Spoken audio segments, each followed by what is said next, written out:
Dari 9 hakim konstitusi itu, saya menganggap bahwa Anwar Usman wajib dipecat. Bukan hanya karena soal putusan batas umur calon presiden dan wakil presiden, tapi juga dia punya yang namanya permanent conflict of interest. Menjadi perkara karena dia jatuh cinta sama adiknya Pak Jokowi mungkin.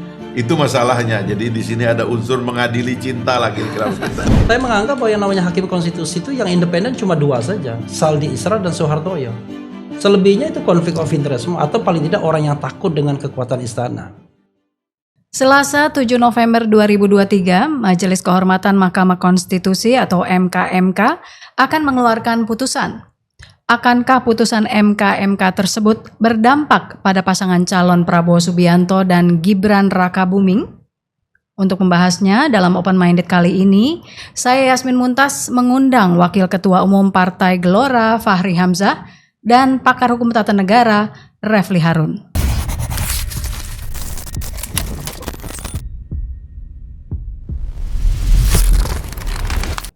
Ya, Bung Fahri dan Bung Refli, terima kasih sudah hadir di Open Minded kali ini. Kita mau ngobrol-ngobrol soal open minded. Ini open minded. Jadi karena open minded, apapun bisa kita omongkan. Oh, tentu. Kita bisa ngobrol 1 jam atau lebih. Undang-undang ITE tanggung jawab dia ya. Iya. Yang menyebarkan. Sebenarnya kalau undang-undang ITE mending, yang bahaya tuh undang-undang 1 1946. 46. Nah, itu bahaya itu, Gawat. menyebarkan hoax itu. Iya, makanya. Terus Bang Fahri, ada persiapan khusus nggak mengantisipasi putusan MKMK besok nih? Dari partai koalisi?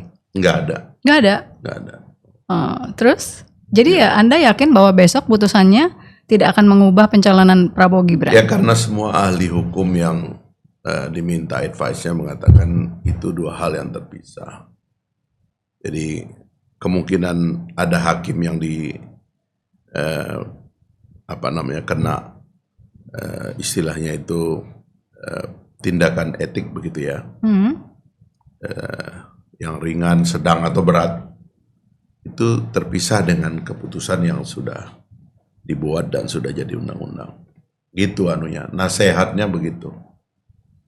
Kepada semua timnya. Jadi itu yang oleh partai koalisi yakini ya. Tapi kalau kemarin tuh Pak Prabowo ketemu Erick Thohir, habis ada MKMK itu ada hubungannya nggak sih kira-kira? Enggak, itu kan Persiapan. hubungan lama kan. Jadi kan Pak Erick kan sangat kuat diisukan akan jadi wakil waktu itu. Ya, sekarang dia kan yang terpilih bukan dia, jadi tentu Pak Prabowo tetap dekatlah sama Pak Erick dan Pak Erick sudah menyatakan dukungannya buat Prabowo Gibran. Soalnya ada juga yang berpikir gini, oh ini karena ada MKMK, terus Prabowo datang buat antisipasi kalau ternyata dibatalkan, akhirnya jadi Prabowo Erick. Itu gitu. harapan orang-orang. Oh harapan orang-orang, harapan siapa itu? Siapa yang berharap itu Bang? Namanya juga usaha. Harapan siapa? Ya nggak tahu lah ya, tapi kan kayaknya itu kan isu berkembang di luar aja sih. Nggak ada dasarnya. Pokoknya sampai hari ini kita taping hari Senin 6 November 2023, jadi di partai koalisi nggak ada apapun ya. Sama sekali nggak. Karena meyakini bahwa putusannya tidak akan berpengaruh banyak atau malah tidak berpengaruh apapun terhadap pencalonan Prabowo Gibran. Itu 2 peristiwa yang berbeda. Itu sudah selesai. Yang ini ya akan ditemukan. Kebetulan kan kalau kita bicara MKMK ya, Mahkamah Kehormatan dipimpin oleh pendiri MK, Prof. Jimli, ketua pertama MK. Ya. Jadi saya kira dia punya seluruh peralatan untuk memutuskan apa yang harusnya diputuskan gitu. Tapi statement Prof. Jimli itu sepertinya mengesankan akan ada sesuatu dari putusan besok begitu. Oh iya pasti ada sesuatu, karena dia pasti kan menemukan banyak hal di dalam kan ya. Apalagi putusan, Jangankan dia, saya aja tahu banyak masalah di dalam. maksudnya gini, apalagi putusan yang harusnya tanggal 24 dimajukan ke tanggal 7 itu kan katanya mengantisipasi karena tanggal 8 itu adalah batas akhir perubahan nama capres-cawapres begitu. Iya. Bisa aja dipikirkan demikian. Oke lah. Namanya juga harapan. Ini kayaknya dari tadi saya pancing-pancing masih belum terpancing. Jadi Belum marah, masih belum marah. masih belum marah. Kesannya kerjanya host mancing-mancing. Bung Rafli, Anda melihat bagaimana putusan MK Selasa 7 November ini? Saya minum dulu ya. Oh silakan. Ini soal serius soal minum dulu saya. Bang Ferry kalau mau minum juga silakan. Jadi gini, saya mau bicara fakta dan analisa ya, fakta, analisa dan histori ya. Jadi termasuk juga data dan juga barangkali ilmu pengetahuan. Jadi dicampur karena kalau saya cuma disiplin ilmu saja, saya lihat Pak Jimli ini kalau kita pakai aliran hukum, dia ini orang yang tidak hanya law in the book ya, tapi law in action. Dia selalu cari terobosan-terobosan. Kita ingat waktu dia menjadi ketua Majelis Kehormatan kalau DKPP ya, Dewan Kehormatan Penyelenggara Pemilu, dia itu membuat sebuah terobosan hukum yang luar biasa. Dia tidak hanya menilai apakah KPU Jawa Timur itu melanggar atau tidak melanggar, tapi juga dia memerintahkan untuk menghidupkan kembali menetapkan kembali Khofifah Indar Parawansa sebagai calon gubernur Jawa Timur. Waktu Khofifah pertama ya yang kalah sama Pak Dekarwo. Nah pada waktu itu kan kita tahu Khofifah dicoret. Atas pencoretan tersebut kemudian ini DKPP-kan KPU Jawa Timur. Saya dan teman-teman yang taat sama textbook mengatakan ya nggak ada hubungannya. Karena kalau misalnya dikatakan bahwa dia melanggar, ya sanksinya tadi berat, sedang, ringan. Kalau berat dipecat, ya kan? Kalau sedang mungkin peringatan terakhir, atau mungkin di demosi. Kalau ringan cuma peringatan tertulis atau peringatan lisan. Tapi ternyata yang terjadi, pinter Pak Jimli bikin putusannya. Karena dia tahu bukan kewenangan dia untuk menetapkan Khofifah, dia perintahkan begini, memerintahkan KPU Jawa Timur untuk menetapkan kembali Khofifah sebagai calon gubernur, dan kalau tidak ditetapkan maka dipecat KPU itu. Sekarang pilih, Anda mau pilih dipecat atau pilih menetapkan kembali. Akhirnya yang dipilih adalah menetapkan kembali. Nah pada waktu itu saya juga bilang sama Prof. Jimli, Prof, ini kan bukan kewenangan DKPP. Wah iya, tapi kalau cuman Dewan Kehormatan begitu saja orang nggak kapok, orang tidak akan punya efek jerah gitu kan. Nah, berlandaskan histori itu, saya bicara tentang call yang paling tinggi dan call yang rendah. Jadi call tingginya begini. Dari 9 hakim konstitusi itu, saya menganggap bahwa Anwar Usman wajib dipecat. Bukan hanya karena soal putusan batas umur calon presiden dan wakil presiden, tapi juga dia punya yang namanya permanent conflict of interest. Dia punya conflict of interest yang permanently conflict of interest. Karena kita tahu bahwa yang namanya MK itu kan menyidangkan pengujian undang-undang, dan kita tahu pengujian undang-undang itu adalah produk presiden bersama DPR. Ajaran mengenai konflik of interest di Undang-Undang Kekuasaan Kehakiman, kalau ada hubungan darah, ya termasuk hubungan darah karena hubungan perkawinan, derajat 1, derajat atas, derajat samping, derajat bawah, maka tidak boleh, kan begitu. Nah, dengan demikian saya udah bilang dari awal, harusnya ketika dia menikahi adik presiden, dia wajib mundur. Tidak hanya sebagai ketua Mahkamah Konstitusi, tetapi sebagai hakim konstitusi. Kenapa? Karena jumlah hakim itu 9, limited. Beda sama Mahkamah Agung, dia bisa mundur kalau ada kasus atau dia tidak ditunjuk sebagai majelisnya. Tapi ini kan semua undang-undang itu 9 hakim yang memeriksa. Belum lagi nanti sengketa pemilu. Sengketa pemilu dan pilpres. Kalau misalnya Gibran terus, maka konflik of interest itu akan berlanjut dalam sengketa pemilu. Dan kalau Kaisang tetap menjadi ketua umum PSI, maka konflik of interest itu potensial terjadi. Nanti crossing PSI itu kan akan banyak, baik karena dia menggugat maupun dia digugat, gitu. Karena itu menurut saya minimal harusnya Anwar Usman diberhentikan. Perkara diberhentikan dengan hormat dan tidak hormat itu soal lain. Ya, yang penting diberhentikan. tuntutan maksimal adalah diberhentikan semua 9 hakim konstitusi ini. Paling tidak 7 hakim yang saya tengarai tidak independen. Saya selalu pakai standar putusan mengenai presidensial threshold yang Pak Hari juga suka, kan begitu? Ya. Kita sudah tahu bahwa presidensial threshold ini kan menyebabkan Fahri Hamzah tidak bisa mencalonkan diri sebagai capres dan minimal cawapres dari Partai Gelora. Ya. Karena kita bicara bukan soal menang dan kalah, tapi kita bicara tentang equality dan fair competition di dalam demokrasi, kan begitu. Dengan presidensial threshold itu tidak bisa berkompetisi, tidak ada kompetisi yang genuine. Ya. Termasuk juga misalnya penunjukan Gibran dan lain sebagainya karena tidak ada yang genuine. Walaupun saya juga merasa aneh. Golkar kan sebenarnya masih bisa sama Demokrat kalau mau bikin Kalau mau maju sendiri mereka berdua poros masih bisa. Tapi kan politik sandra kan lagi-lagi menghalangi itu semua. Nah, sampai di sana saya ingin membenarkan Fahri Hamzah yang mengatakan bahwa nggak ada hubungannya. Kalau kita pakai buku teks lama nggak ada hubungannya. Tapi ini buku teks Jimli As-Sidiki. Tapi plus dan minus saya melihatnya. Kalau buku teksnya Jimli As-Sidiki, jangan-jangan diambilnya cara berpikir Denny Indrayana.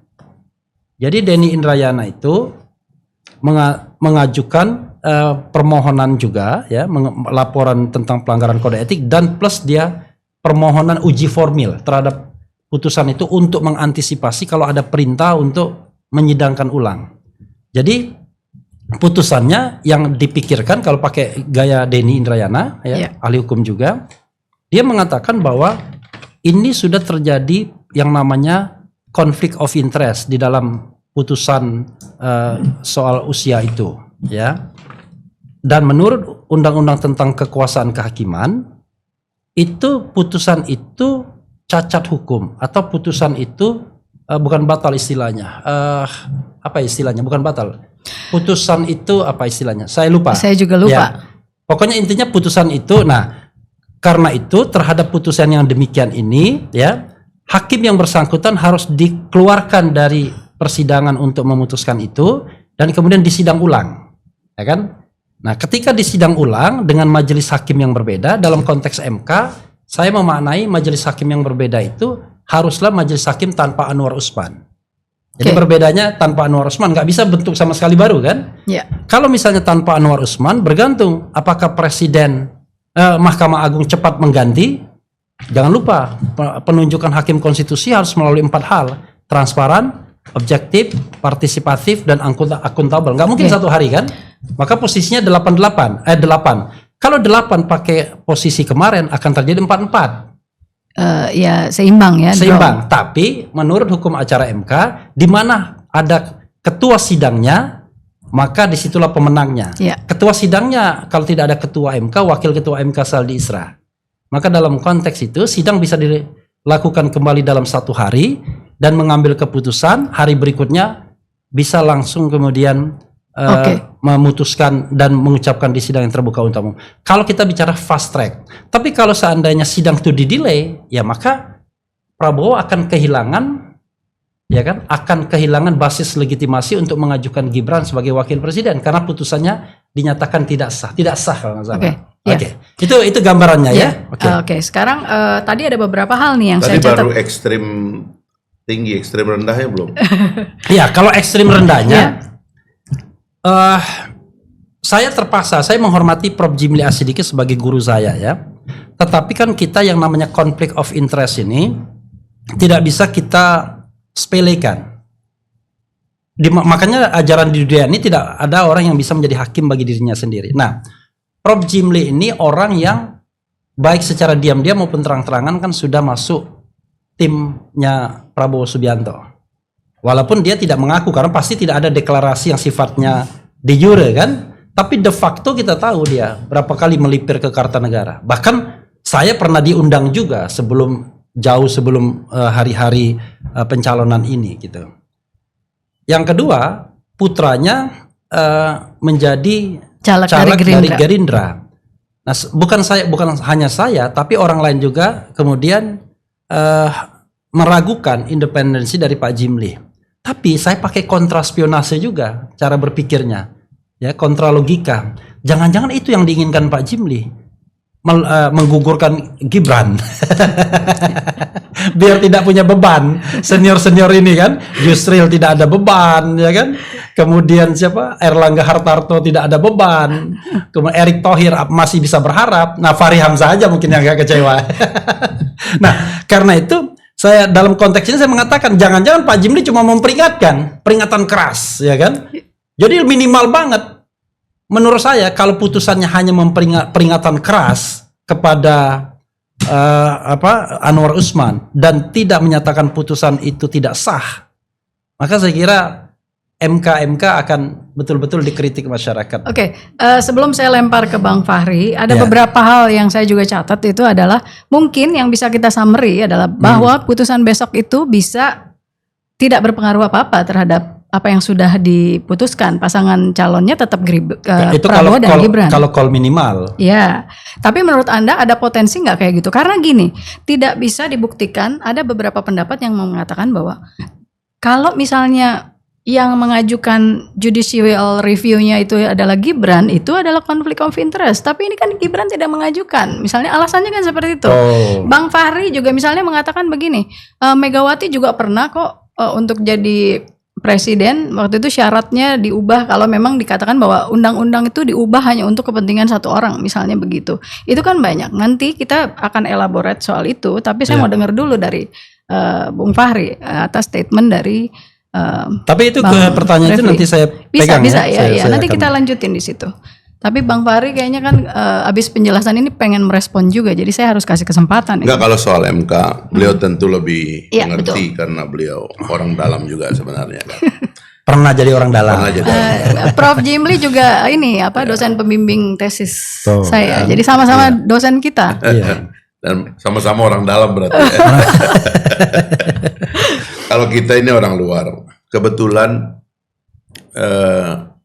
beberapa prinsip tentang konflik of interest itu yang saya baca itu di Mahkamah Konstitusi itu sulit untuk diterapkan. Dan sulit dibuktikan. Sulit dibuktikan, sulit diterapkan. Dan kalau memang mau dibuktikan itu banyak sekali unsur-unsur konflik of interest yang saya tahu. Misalnya satu persatu dari hakim itu punya hubungan dengan partai politik misalnya.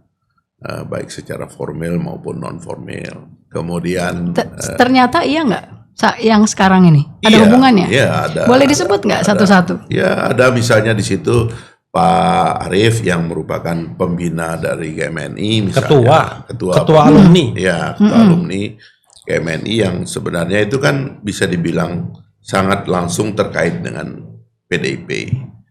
Atau memakai istilah ketua atau gubernur Lemhanas yang mundur, ya, ideologi merah, ya, yang sekarang katanya lagi bergabung dan bersatu, gitu.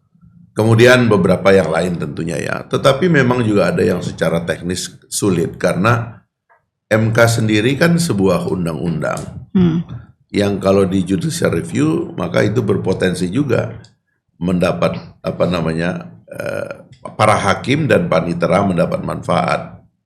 Karena itu apakah setiap judicial review terhadap undang-undang MK harus dibentuk hakim ad hoc dan panitera ad hoc yang tidak berasal dari mereka-mereka yang diduga itu akan mendapatkan kepentingan, keuntungan dalam pengambilan keputusan. Nah, karena itu saya menganggap harusnya ada azas bahwa peradilan terhadap norma itu tidak mengandung konsep konflik of interest. Jadi yang mengandung azas konflik of interest itu adalah peradilan umum, ya baik pidana maupun perdata, yang di situ ada kepentingan langsung orang yang mengajukannya gitu. Sementara dalam kasus peradilan norma itu kan norma itu berlaku umum kepada semua orang, sehingga siapapun yang mengajukan itu sebenarnya itu tidak terkait dengan dirinya, tapi terkait dengan norma yang akan mengikat semua orang gitu. Ya termasuk juga dalam kaitannya waktu itu kan ada ada banyaklah undang-undang yang sebenarnya kalau saya dengar ada 21 kali gugatan terhadap undang-undang MK, terus dan undang-undang lainnya yang sangat terkait, tapi itu tidak bisa dimasukkan sebagai konsep conflict of interest tadi. Jadi itu catatan yang saya dengar dari para lawyer yang memberikan briefing gitu, bahwa di sini sumir konsep konflik of interest itu, apalagi kalau dihubungkan dengan pribadi Gibran, apalagi kalau tadi kita mendengar istilah permanent conflict of interest misalnya, hanya karena hubungan antara presiden dengan ketua MK, memang berarti harus ditelurkan menjadi undang-undang bahwa di masa yang akan datang, yang namanya ketua Mahkamah Konstitusi itu harus dilarang memiliki kekerabatan dengan presiden. Atau bahkan seluruh hakimnya juga, hakim konstitusi kalau Ya, bisa jangan seluruh jangan, hakim ya. tentunya ya, apalagi kalau konsepnya demikian begitu. Jadi ini ada temuan norma baru yang memang harus dilahirkan supaya tidak, karena kadang-kadang wilayah etik itu wilayah perasaan juga begitu loh. Ya, ini kan tidak cetowelo-elo kalau kata orang Jawa, itu tidak terlalu definitif dalam satu norma hukum. Nah, itu yang saya kira diambil oleh teman-teman yang memberikan nasihat hukum bahwa tidak ada yang namanya konflik of interest di sini. Saya terus terang karena kenal Pak Anwar ya secara pribadi karena dia orang kampung saya. Dan saya tahu ini orang mulai jadi hakim tahun 85 karena Pulau Sumbawa kan pulau kecil ya. Ini orang terkenal sebagai hakim yang lurus lah. Dari tahun 85 sampai sekarang dia nggak pernah punya perkara, nggak pernah berhubungan dengan mahkamah etik, nggak pernah berhubungan dengan kasus apapun, dia tidak pernah itu. Bahkan di dalam rekodnya dia termasuk hakim yang dianggap baiklah. Menjadi perkara karena dia jatuh cinta sama adiknya Pak Jokowi mungkin. Itu masalahnya. Jadi di sini ada unsur mengadili cinta lah kira-kira begitu.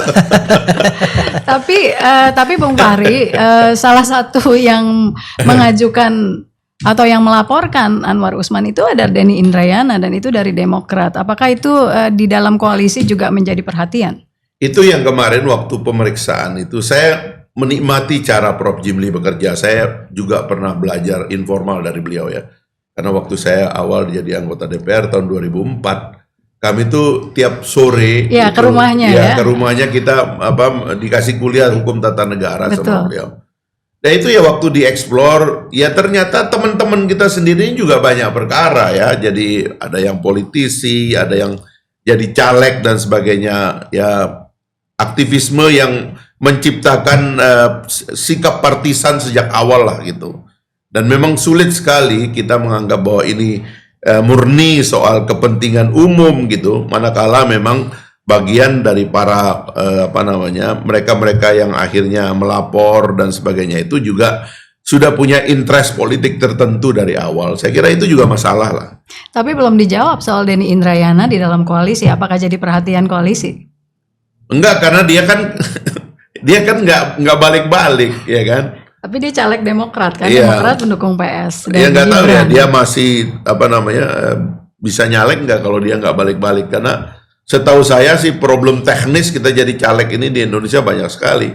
Kalau orang nggak balik jangan-jangan udah hilang namanya. Ntar kita cek deh di kertas suara ada nggak namanya. Ya, maksudnya gini loh, kalau misalnya dia yang dari partai koalisi Prabowo aja akhirnya ikut sebagai 16 orang ya, 16 guru besar kan yang melaporkan, salah satunya Denny Indrayana. Sebenarnya bukan 16 guru besar ya, 16 scholar lah. Karena ada doktor, ada yang cuma S2. Akademisi, pokoknya pengajar ya, Iya. pengajar yang melaporkan. Jadi sebetulnya tadinya saya berharap siapa tahu misalnya itu dijadikan perhatian juga dari pihak internal gitu. Nah, kalau soal konflik of interest, sebelum ini nanti sebenarnya banyak yang mau kita obrolin sampai dinasti politik, tapi kita masih ke soal MK besok ini.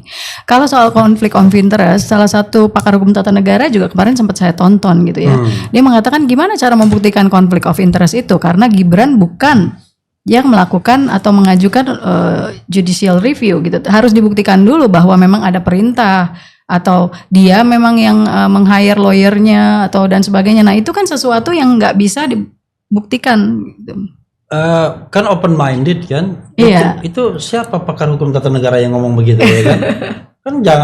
Kan saya paham tuh semua orang hukum tata negara yang ada di Republik ini, termasuk afiliasi-afiliasi. Oh iya, memang kita Saya tahu lah paham gitu. betul, Termasuk makanya- Bung Refli juga saya tahu. Oh iya, afiliasinya. tapi dalam konteks ini.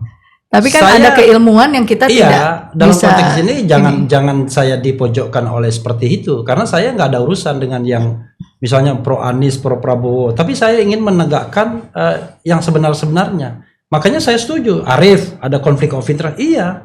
Wahidudin Adams itu berani karena dia mau pensiun. Saya menganggap bahwa yang namanya hakim konstitusi itu yang independen cuma 2 saja, Saldi Isra dan Soehartoyo. Selebihnya itu konflik of interest semua, atau paling tidak orang yang takut dengan kekuatan istana. Dan test case-nya adalah presidential threshold, kan begitu. Nah, makanya open minded, siapa pakar hukum tata negara tadi? Kan harus disebutkan dong. Oke, Saya Margarito.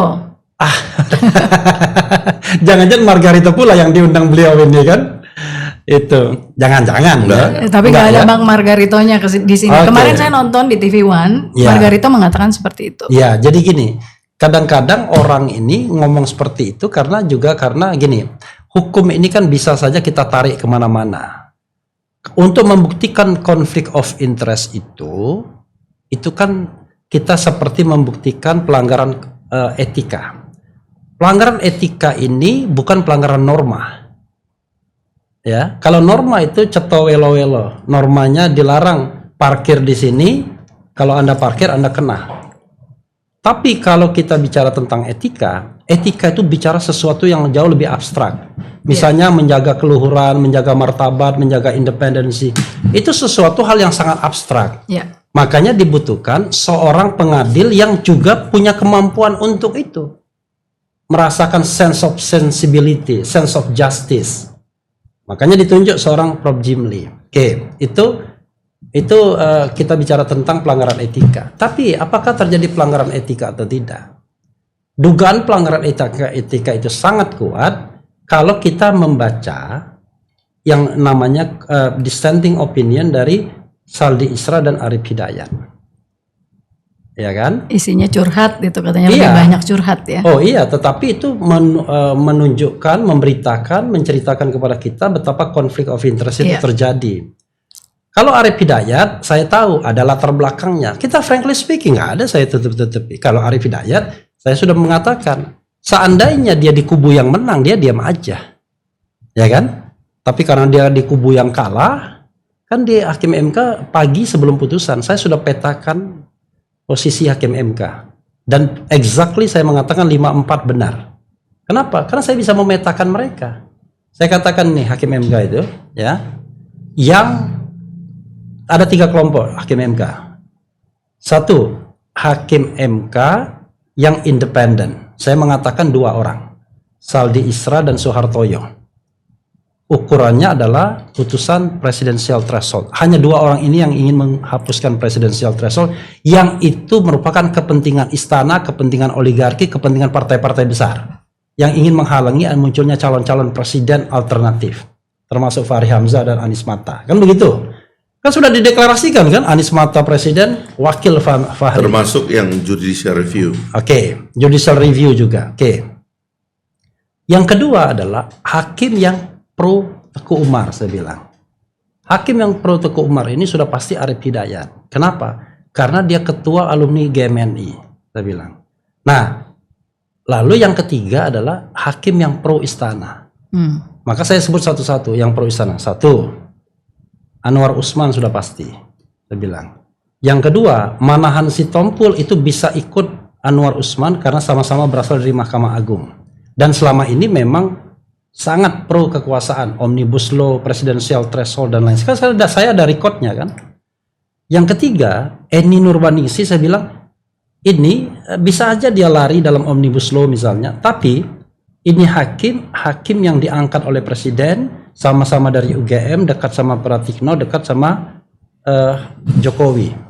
Dia mantan kepala BPHN, mantan salah satu petinggi di Kementerian Hukum dan HAM. 3. Yang keempat saya bilang Hakim Guntur Hamzah. Teman-teman Fahri Hamzah di DPR sudah sangat gegabah melanggar Undang-Undang Mahkamah Konstitusi dengan mengangkat Guntur Hamzah. Bukan teman saya. Bukan. Saya menolak keputusan itu. Nah, bayangkan. Jadi Berarti bukan teman. teman Musuh-musuh, saya, ya. Musuh-musuh Fahri Hamzah.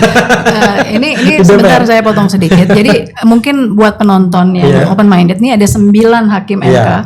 Itu kan 3 dipilih oleh presiden, Iya. 3 dipilih oleh DPR, 3 dipilih oleh Mahkamah Agung, Iya. kan? Jadi yang dipilih oleh presiden nanti kita sekalian dilanjutkan sambil dipetakan sama Oke. kita mana yang dipilih oleh presiden, Ya, mana oke, yang nanti dipilih saya oleh petakan, DPR. ya. Nah, yang keempat, Eni Nurbaningsi dipilih oleh presiden dan saya perkirakan dia akan pro istana.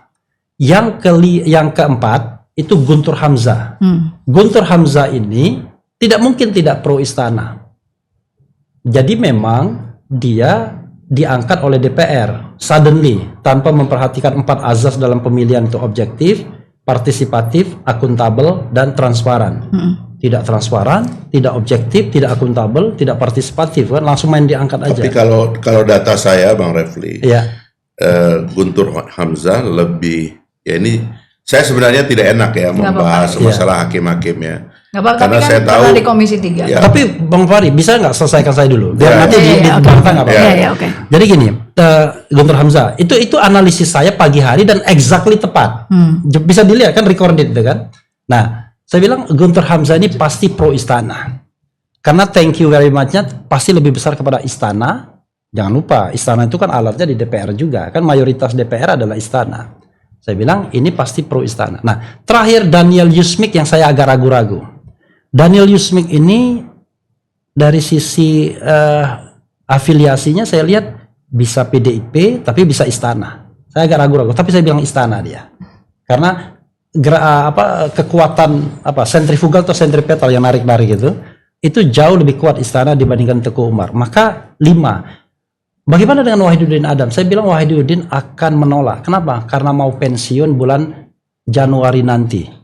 Tapi kalau dia tidak pensiun, sama, dia juga akan pro istana. Nah, itu exactly benar 5-4. Makanya saya open minded. Saya buka semua seperti itu. Nah, tidak heran kemudian kalau kita baca dissenting opinion, bacalah dissenting opinion Saldi Isra yang saya masih percaya. Bagaimana dalam dissenting opinion itu dia sebutkan Hakim Konstitusi itu berubah dalam jangka waktu 2 hari saja. Tanggal 19 September semua menolak, kecuali Guntur Hamzah dalam putusan terakhirnya saya baca. Lalu pada tanggal 21 tiba-tiba 5 orang melipir, mengatakan mengabulkan. Padahal di dalam menolak itu ada 2 prinsip yang sebenarnya tidak bisa dibantah lagi dalam putusan yang mengabulkan. Prinsip pertama itu adalah open legal policy. Itu adalah kebijakan hukum terbuka DPR. Yang kedua, prinsip yang kedua adalah bahwa yang namanya penyelenggara negara sudah ditolak. Kalau penyelenggara negara menjadi sebuah exception, pengecualian, maka akan memunculkan ketidakpastian soal usia. Justru. Karena normanya menjadi ada 40 tahun yang boleh, ada 40 tahun yang tidak boleh. Dan itu tidak merupakan maksud dari proses atau pembentukan sebuah keputusan atau putusan pengadilan. Putusan pengadilan harus memberikan kepastian. Ya kan? Ya. Makanya saya heran kemudian tiba-tiba dalam putusan Almas itu dikatakan kecuali pernah dipilih dalam pejabat yang dipilih melalui proses pemilihan umum termasuk kepala daerah, pemilihan kepala daerah. Kata-kata termasuk pemilihan kepala daerah itu exactly dimaksudkan ke sana. Kenapa begitu?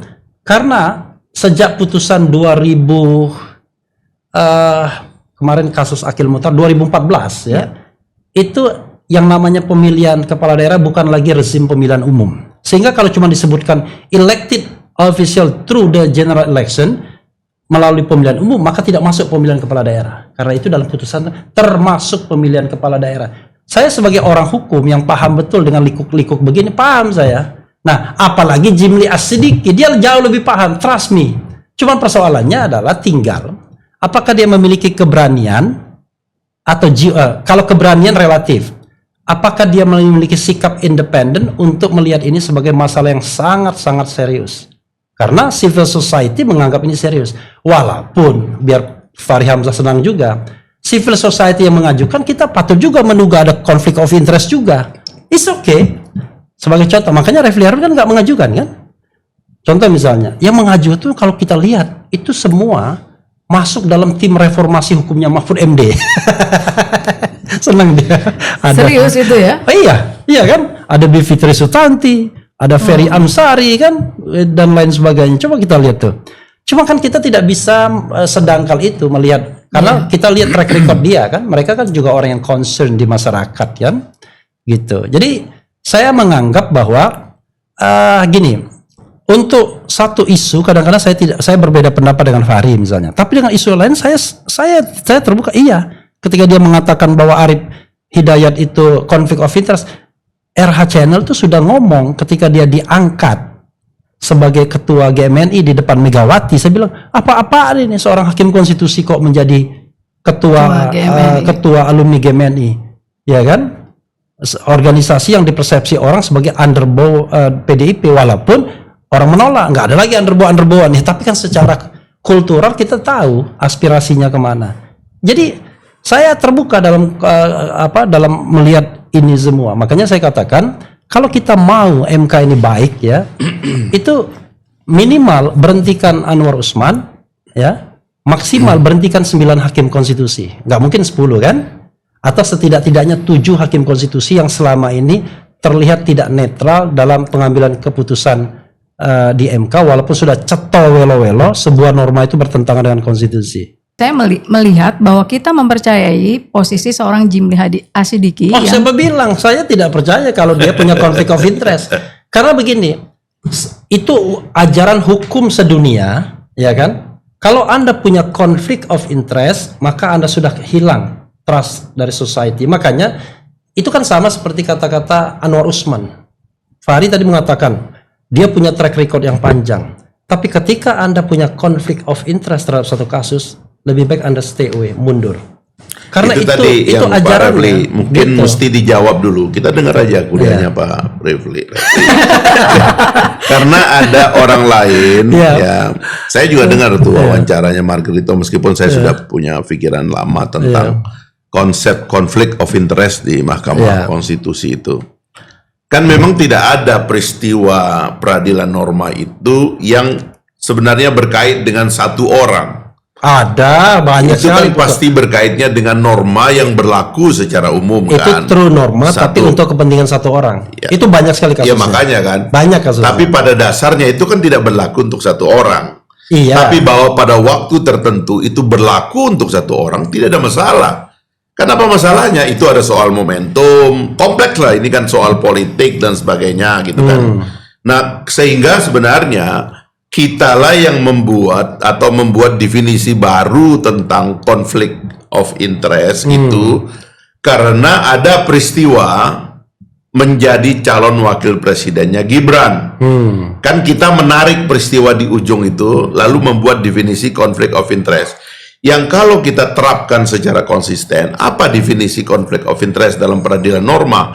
Rusak semuanya. Undang-undang MK tidak boleh di judicial review karena juga serangan kepada Saldi kan karena dia menikmati perpanjangan 5 tahun gara-gara perubahan undang-undang MK. Itu sudah saya kritik dan lain-lain lah ya. Maksudnya gini, kalau semua dikritik terus nggak ada yang jalan ini Pak. Maksud saya karena itu makanya gini, perlu kita disiplin dengan definisi-definisi. Kalau saya menganggap peradilan norma, saya itu disiplin dengan definisi.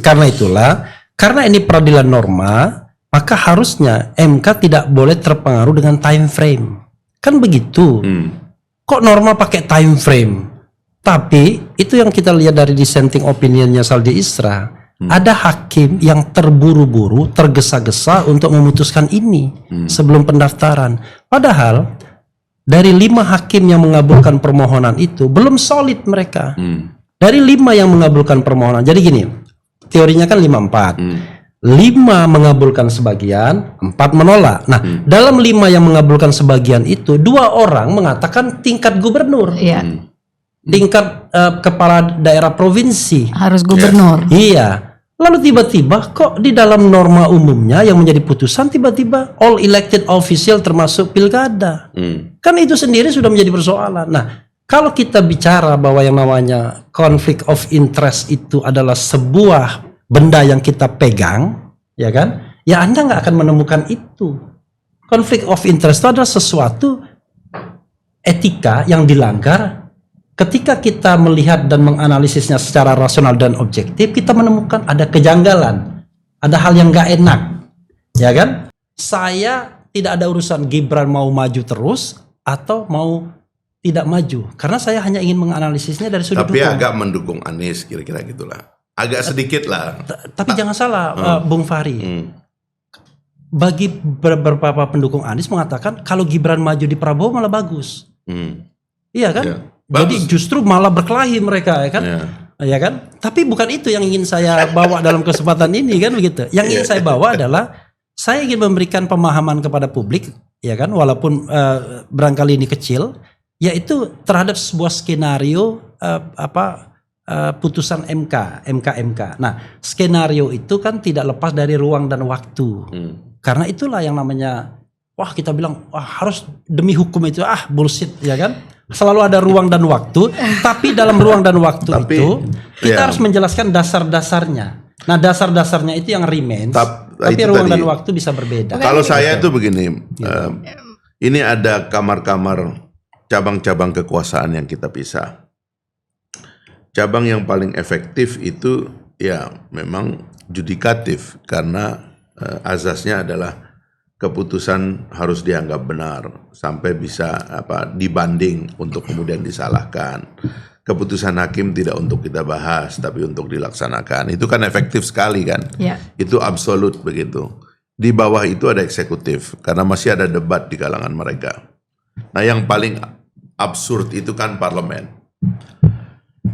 Itulah sebabnya di parlemen itu mengenal istilah lobby misalnya, ya, sesuatu yang kira-kira penuh dengan ketidakpastian karena itulah kritik kepada politisi kan, karena pendapatnya suka berubah dan sebagainya begitu.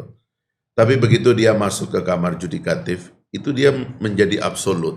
Makanya mungkin itu hikmahnya Pak Refli lebih mengerti sebagai orang hukum kenapa mereka disebut sebagai wakil Tuhan, sebab keputusan Tuhan itu final. Di dalam Al-Quran dikatakan walan tajida li sunnatillahi tabdila, dan keputusan Tuhan tuh nggak ada yang berubah gitu. Ini filsafat ya, saya kan nggak belajar seperti Anda.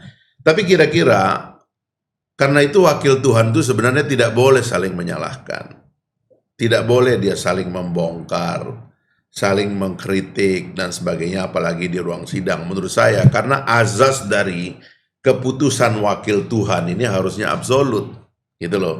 Dan dia punya mekanisme untuk digugat, ya kan, bertingkat-tingkat gitu. Tapi kalau Mahkamah Konstitusi itu kan final and binding gitu loh. Nah, di situ saya terus terang, kalau memakai kacamata saya tentang ketidakpatutan atau pelanggaran etik, saya mengkritik Sadi dengan Arif malah gitu, karena dia terlibat di dalam mengomentari keputusan yang pada dasarnya kepada orang lain itu doktrinnya adalah keputusan hakim itu untuk dilaksanakan, bukan untuk dibahas-bahas kembali.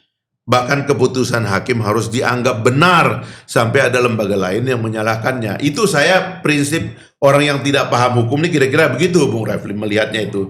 Sehingga menurut saya ini masalahnya di hakim yang sudah terkoneksi terlalu jauh dengan Senayan. Ini problem kita. Nanti orang ini juga terlalu terkoneksi dengan media. Ini juga persoalan kita, sehingga hakim kita ini memang menjadi bahan bagi gunjingan sampai mendatangkan, mohon maaf ya, kayak wartawan-wartawan senior kayak Mas Gunawan terus nangis mengatakan waduh ini masa depan apa ini kan, ini hal-hal yang tidak boleh kita gituin. Karena negara harus punya tempat untuk menggantungkan nasib dan masa depannya. Karena itulah hakim tidak boleh gampang disalah-salahkan. Hakim itu harus dianggap benar. Karena itu juga mekanisme kita mengintervensi hakim sangat dibatasi. Dulu saya di Komisi 3 betul-betul menerapkan fungsi tidak boleh memanggil hakim. Hakim itu harus didatangi. Itu prinsip-prinsip pengistimewaan dari judikatif menurut saya itu yang dulu kita laksanakan gitu loh. Saya kira itu yang saya ingin katakan, sehingga kalau kita ini masuk makanya saya agak risih sebenarnya tadi kita sudah boleh buat menyebut nama-nama ini. Jadi ini rusak sebenarnya nama-nama ini, padahal ini wakil Tuhan, harus ada yang begini yang harus kita tahan. Hakim itu memang tidak boleh salah sebenarnya gitu loh. Karena itulah keputusannya itu harus dilaksanakan. Iya gitu. Makanya itu yang tadi saya mau luruskan ke Bang Refli. Berarti bengkok dong saya. Bingung dia. Bukan, Jadi jangan istilah luruskan lah, haluskan. Susah nih kalau misalnya tamunya ini adalah juga hostnya podcast. Jadi kita ngomong salah mulu. Enggak. Apakah kita kalau misalnya putusannya paling ringan, lalu kita akhirnya timbul, kita timbul syakwa sangka gitu terhadap MK. Lalu kenapa Yasmin sangat begitu care-nya soal itu?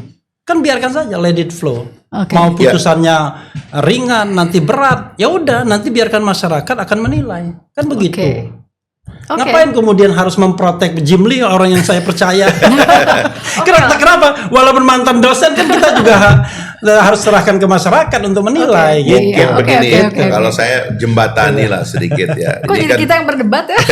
Masalahnya Jadi, dia, maksud saya- dia ini murid, kita sama-sama murid Jim Lee, ya kan? Saya murid yang kritis, dia murid yang patuh, Iya, kan bedanya gitu. murid kesayangan. Iya, Boleh lah, murid dibilang apa kesayangan. aja. Kalau saya nggak ada urusan, Iya, saya udah biasa Saya mengkritik terus orang. terang dulu waktu saya Iya. membahas Pak Refli, saya membahas saya yang melahirkan undang-undang atau pasal dalam undang-undang D3 tentang Mahkamah Kehormatan Dewan. Tuh. Lalu saya juga dengan teman-teman menulis kitab etik daripada anggota Dewan. Nafasnya sebenarnya, bahkan ini di DPR ya, nafasnya waktu itu adalah perlindungan terhadap lembaga, gitu. Perlindungan terhadap lembaga dengan memberikan hak yang cukup bagi anggota dewan yang dalam undang-undang itu diberikan imunitas, ya kebebasan dan sebagainya itu. Sehingga pada saat ada serangan kepada anggota dewan, ini mesti kita clearkan dulu ya, ini soal pribadi dan soal kelembagaan. Kepentingan kelembagaan adalah menjaga reputasi kelembagaan. Tapi kepentingan orang yang dilaporkan itu adalah menjawab semua tuduhan kepada dia. Nah, pemisahan ini menurut saya harus terus-menerus diupayakan supaya orang-orang datang silih berganti kepada institusi negara, tapi jangan institusi negara itu seolah-olah sudah kehilangan harapan. Padahal institusi negara itu banyak, ada undang-undangnya, ada institusinya, di institusi itu ada manusia yang bekerja, yang luar biasa orang-orang di situ, penuh dengan dedikasi dan sebagainya, record dan sebagainya. Jadi kita nggak bisa bilang misalnya ini lembaga sudah rusak. Itu saya kira itu banyak kata-kata seperti itu yang harus kita hindari. Nah karena itulah menurut saya di dalam kasus MK ini saya percaya Pak Jim Lee ya, di antara ahli yang kita baca pikirannya masih masih tajam gitu tentang keadaan. Soal pergaulan dia itu yang susah juga lah di Indonesia. Semua orang punya pergaulan gitu loh. Tapi bahwa dia, pikiran saya akan bisa memisahkan mana soal institusi dan mana soal pribadi orang per orang. Itulah yang kita harapkan gitu loh. Sehingga jangan misalnya keputusannya nanti ringan misalnya. Oh brengsek tuh orang gitu. Keputusannya berat. Wah itu orang hebat, punya reputasi. Iya, Kan tidak boleh begitu kan. Karena cara dari berpikirnya. awal tidak clear hubungan itu. Makanya dalam tradisi hukum di dunia, semua dunia ini mengatakan kalau Anda punya potensi konflik of interest walaupun kecil, Anda lebih baik sadar mundur. Ya. Kenapa? Karena apapun yang diputuskan itu tidak akan dipercaya. Ya. Gitu loh. Kalau putusannya ringan, wah ini kan ada hubungannya. Putusan berat, Ya, wah itu. cari muka. Itu yang tadi mau saya tanyakan. Iya, cari sebetulnya. muka. Ya karena awalnya di hulunya. Ya. Jadi hulunya orang sudah mempermasalahkan kredibilitas independensi. Itulah sebabnya ya, kalau kita mengadili sesuatu itu lepaskan dari kaitan-kaitan yang sekecil apapun. Waktu saya di Skotlandia misalnya, bayangkan buku hakim itu aja nggak boleh dibaca. Hakim membaca buku apa itu nggak boleh. Saking mereka menjaga agar sedikit apapun tidak ada clue. Ketika orang bersidang, kita ini mohon maaf nih, hakim kita itu bisa main golf bareng tuh sama eksekutif, sama yudikatif, bisa kongko-kongko, bisa telepon-teleponan dan sebagainya. Yeah. Karena etika berpemerintahan itu nggak dijaga. Lalu tiba-tiba ketika kita tidak menjaga etika, yang disalahkan rakyat. Lalu orang mengatakan, saya tidak mungkin meruntuhkan reputasi saya yang sudah saya bangun dan lain sebagainya. Bukan itu, saya percaya reputasi Anda. Gini, saya percaya reputasi Fahri Hamzah sebagai orang yang concern terhadap negara ini. Kan begitu. Tapi ketika dia sudah berpihak kepada satu kekuatan politik tertentu, maka omongannya kan pasti akan dikaitkan dengan itu. Selalu begitu. Selalu. Karena itu nggak mungkin tiba-tiba Fahri Hamzah diangkat jadi Majelis Kehormatan Konstitusi. Kan itu cara berpikirnya gitu loh. Berarti siapa dong yang harusnya jadi ketua MK?